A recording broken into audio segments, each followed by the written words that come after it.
So today we are going to read the poem Trees written by Emily Dickinson, who was born in 1830 and died in 1886. Let's start the poem.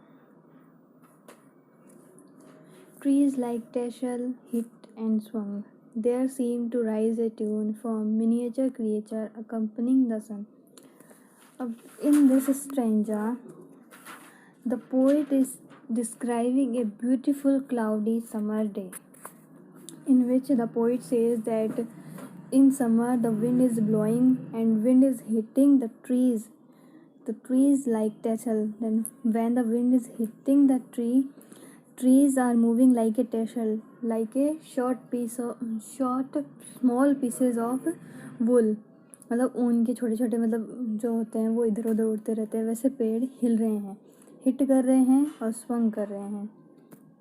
There seem to rise a tune. अब ये जो hit और swung कर रहे हैं वहाँ से एक ट्यून आ रही है. From miniature creature accompanying the sun.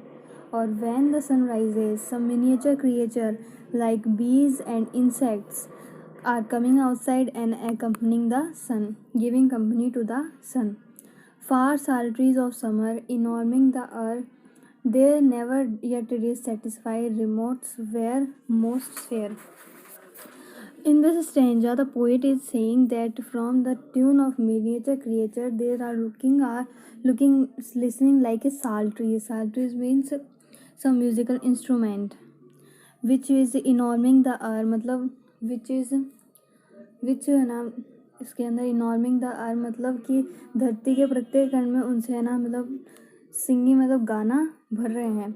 और इससे दे नेवर येट डिससेटिस्फाई, इससे मनुष्य कभी सेटिस्फाई नहीं होता, क्योंकि वो जो सॉन्ग है वो कहाँ से आ रहा है, फार मतलब दूर से आ रहा है, इसलिए वो है ना रिमोट्स वैन मोस्ट फेयर, तो थोड़ा सा रिमोट मतलब थोड़ा सा सुनाई दे रहा है, इसलिए उससे वो नेवर येट डिससेटिस्फाइड है human beings. Okay, let's move to next stanza. So in third stanza, the sun shone whole at intervals, then utter hid, as if himself were optional and had estates of cloud. In this stanza, the poet is saying that in a cloudy summer day, the sun is appearing and disappearing. Means the sun is coming and again he hide मतलब वो कभी सन आता है कभी जाता है, कभी वो बादलों के पीछे छुप जाता है. एज इफ हिमसेल्फ ऑप्शनल, वो ऐसा लग रहा है कि ना कि वो ऑप्शनल है. ऑप्शनल का मतलब यहाँ पे है कि नेग्लिजेंस ऑफ ड्यूटी और सेल्फिश एटीट्यूड, मतलब कि ऐसा लग रहा है कि सन अपनी ड्यूटी को नेग्लेक्ट कर रहा है. And had estates of cloud, और बादलों के पीछे छुप रहा है जैसे बादल उनकी जागीर हो. एस्टेट्स मतलब जागीर हो.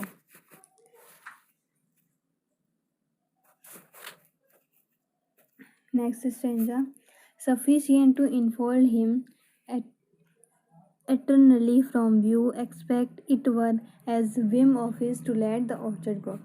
In the fourth stanza, the poet saying that the estates of cloud is sufficient to enfold him, मतलब cover him.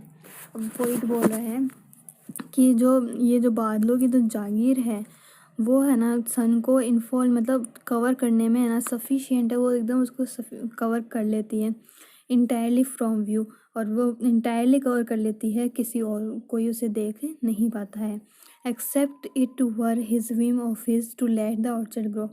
In these two lines the poet is saying that it is looking that it was sun's whim, means it was sun's wish to come out and help the orchard worm. मतलब कि सन कई बार appear होता है फिर disappear होता है, तो उसके अंदर ऐसा लग रहा है कि वो अपीयर हो रहा है, तो वो उसकी जो विश है तो कि वो उस ऑर्चर्ड्स यानी जो गार्डन्स हैं उनको ग्रो करने के लिए वो हेल्प करे, इसलिए वो कभी अपीयर होता है उनको हेल्प करने के लिए. Next,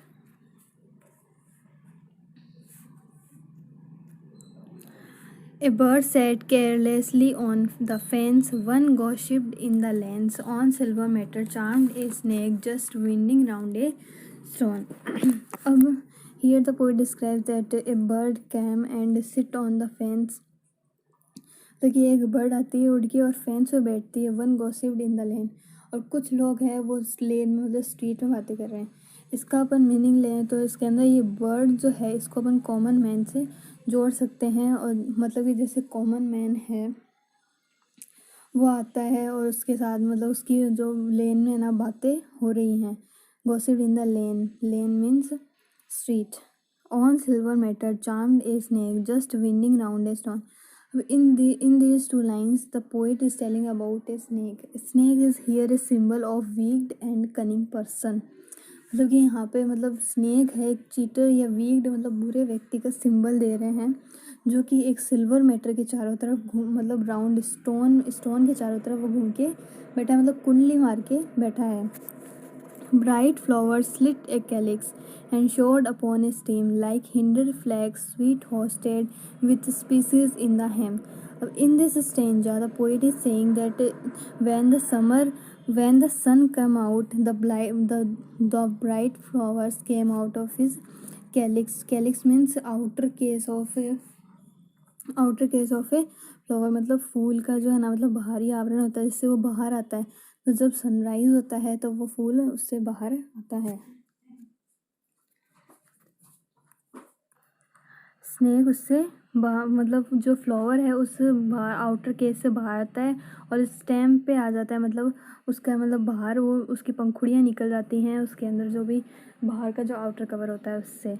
like hinder flag sweet hosted with species in ham. अब इसके अंदर वो बता रहे हैं कि वैसे लग रहा है जैसे हिंडर्ड फ्लैग होते हैं, मतलब कि जब नेशनल फेस्टिवल होता है तो उसके अंदर अपन फ्लैग के अंदर फ्लावर्स डालते हैं तो वो तब खुलते हैं। ऐसा लग रहा है कि समर टाइम में जैसे वो खुल रहे हैं वो ऐसे लग रहे हैं जैसे हिंडर्ड फ्लैग हो, मतलब बंधे हुए फ्लैग हो।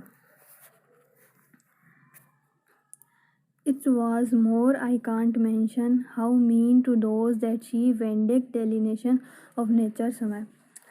In this stanza, the poet is saying that there is many things to mention in it, and I can mention it. I cannot mention it in this. Then he says that the person who sees the Vendic portraits of nature, Vendic is a painter who is known for his noble portraits, मतलब अपनी जब nature की जो portraits है मतलब जो pictures हैं उनके बारे में ये फेमस है। तो वो बोले कि वो कितने मीन हैं जो लोग वेंडिक के हैं ना, जो नेचर के डिस्क्रिप्शन को देखते हैं और नेचर समझते, वो उसको देखते हैं क्योंकि वो बहुत कम है और समर डे के बारे में मैं बहुत कुछ बता सकती हूँ। So this was our poem, I hope you understand.